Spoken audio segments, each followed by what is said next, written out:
Good evening all of you. आज विसर्ग संधि का लगभग लास्ट टॉपिक है। विसर्ग के लुप्त हो जाने संबंधी नियम क्या है? विसर्ग के लुप्त हो जाने, लुप्त मतलब क्या होता है? छिप जाने संबंधी नियम।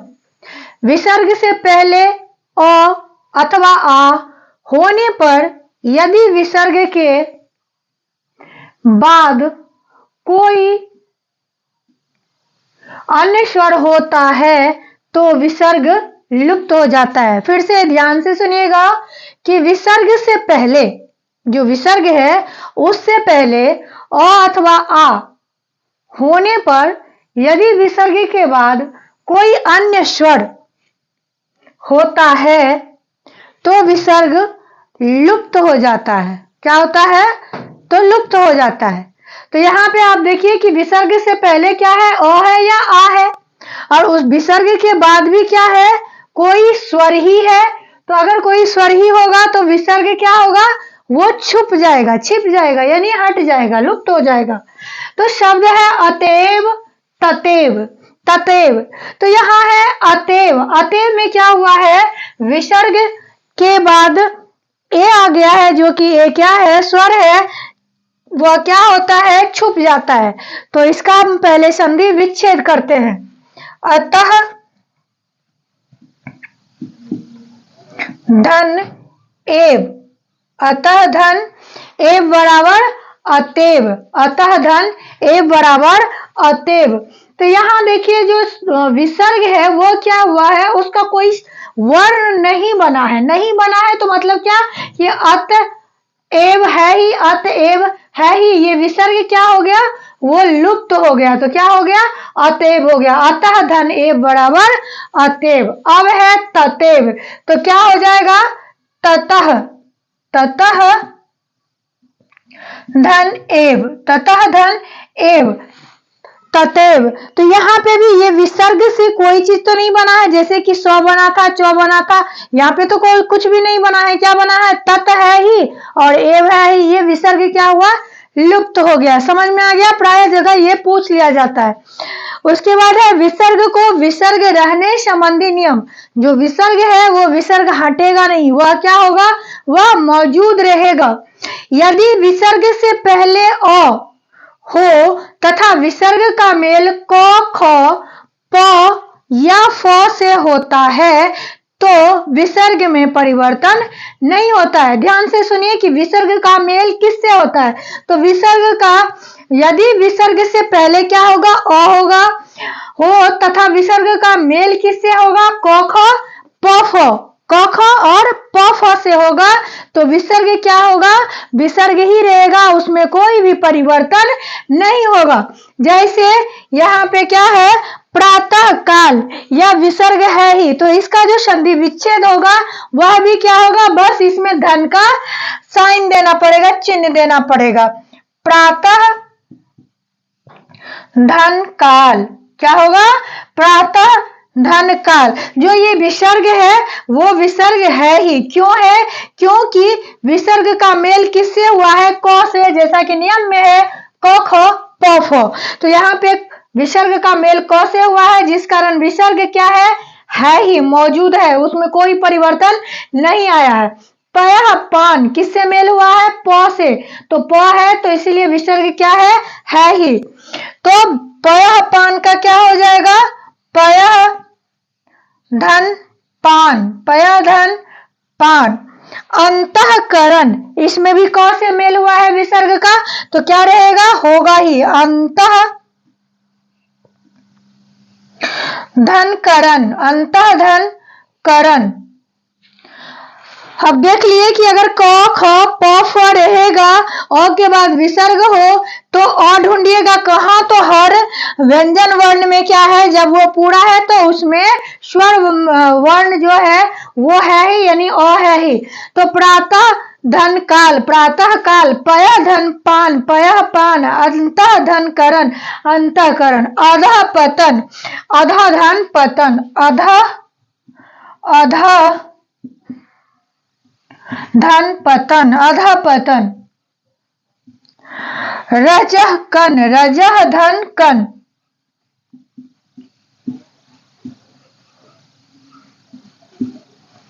अंतःपुर, अंतःधनपुर।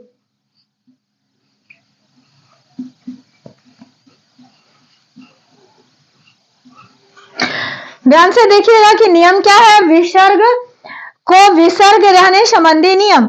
यदि विसर्ग से पहले अ हो तथा विसर्ग का मेल क ख प फ से होता है तो विसर्ग में परिवर्तन नहीं होता है। जैसे प्रातः काल, प्रातः धन काल, पय पान, पय धन पान, अंतःकरण, अंतःधन करण, अधा पतन, अधा धन पतन, रजा धन कन, रजह कन, अंतःधनपुर, अंतःपुर। Good afternoon all of you. हमारी जो हिंदी या की इंग्लिश यानी लिटरेचर या कोई भी सब्जेक्ट को पढ़ने के लिए हमको क्या जरूरी होती है? भाषा की। और भाषा आप लोगों को पता है कि भाष धातु से बना है। क्या बना है? तो भाषा बना है। और भाष धातु कहाँ से आया है? तो वो संस्कृत से भाष धातु लिया गया है। तो भाषा के 3 भेद है, सबको पता है। 3 भेद में पहला भेद कौन सा है? तो पहला भेद उसका मौखिक है। पहला क्या है? मौखिक है। क्योंकि जब बच्चा बोलना शुरू करता है तो वो ध्वनि निकालता है, ध्वनि के बाद धीरे धीरे वो बोलता है, उसको अचानक से लिखना नहीं आ जाता है। मौखिक के बाद क्या है? लिखित है।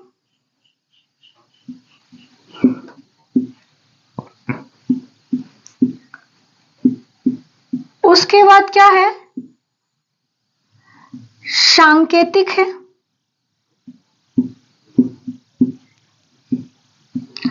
सांकेतिक है।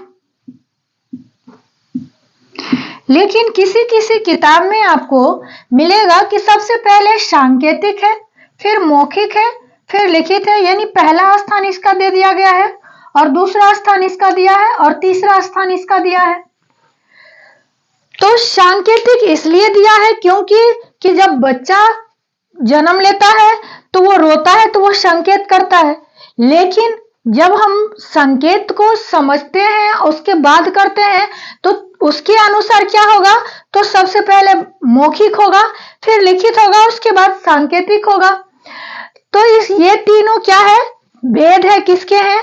भाषा के हैं। जब हम किसी भी चीज को बोलने के माध्यम से समझते हैं तो वो मौखिक हो जाता है। लिखित जब किसी कार्य को लिख करके उसको समझाने की कोशिश करते हैं या कि लिख करके कोई काम है, कोई दस्तावेज है, उसको एकत्रित करके रखने के लिए काम आता है तो लिखित का आता है।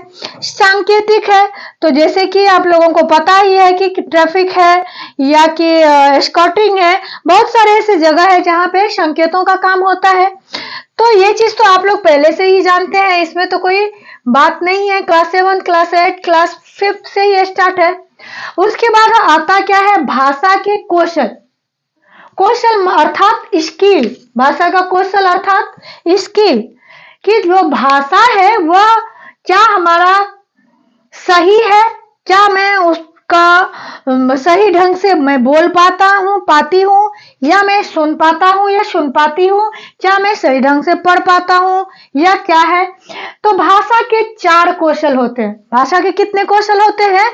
तो भाषा के 4 कौशल होते हैं। वाचन होते हैं। क्या होते हैं? वाचन होते हैं, श्रवण होते हैं, पठन होते हैं, लेखन होते हैं। क्या सब होते हैं? वाचन होते हैं, श्रवण होते हैं, पठन होते हैं, लेखन होते हैं। तो जो वाचन है यानी बोलना, अब आप बोल रहे हैं तो सिर्फ बोलने का मीनिंग ये नहीं होता है कि आप बोल रहे हैं। आप जो बोल रहे हैं एक दूसरे को संप्रेषित कर रहे हैं। आप जो कहना चाह रहे हैं क्या वो समझ पा रहे हैं? क्या आपकी आवाज स्पष्ट है? क्या आपका प्रोनाउंसिएशन या उच्चारण जो है क्या वह क्लियर है? वो सारी बातें वाचन में आ जाता है कि आप जिस तरह से बात को समझाने की कोशिश कर रहे हैं आगे वाले आदमी वही समझ पा रहा है, तो तब क्या होता है? वाचन होता है। श्रवण है कि श्रवण कौशल, ये जो कौशल है ये श्रवण कौशल, वाचन कौशल, तो हमारी ये किन किन कारणों से डेवलप होता है, यानी इसका विकास होता है। ये वाचन कौशल, ये श्रवण कौशल, ये पठन कौशल। क्या हमको किसी ने आवाज दिया और सुन लिया यही श्रवण कौशल है? नहीं, श्रवण कौशल में होता है कि आप जो कुछ सुन रहे हैं क्या उसको आप सही ढंग से समझ पा रहे हैं? क्या क्लास में आप बैठे हुए हैं, क्या आपका ध्यान सुनने पर है या आपका ध्यान कहीं और जा रहा है, कान कहीं और लेके जा रही है, आंख कहीं और है, कान कहीं और है, तो वो क्या है, हमारा श्रवण कौशल जो है वो विकसित नहीं हुआ होता है। उसके बाद पठन है। पठन मतलब पढ़ना। क्या पढ़ना मतलब सिर्फ बुक को पढ़ देना या कुछ भी लिखा हुआ है उसको पढ़ देना, क्या पढ़ाई होती है? नहीं होती। तो फिर कैसे होती है?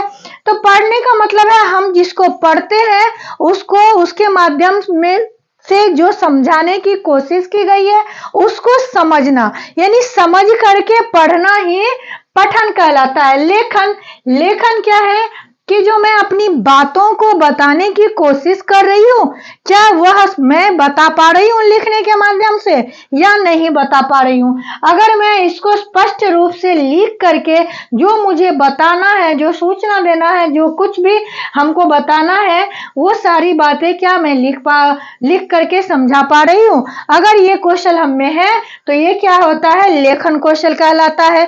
यानी चारों कौशल हम में पूर्ण अगर हो तभी हम क्या हो सकते हैं, भाषा में निपुण हो सकते हैं।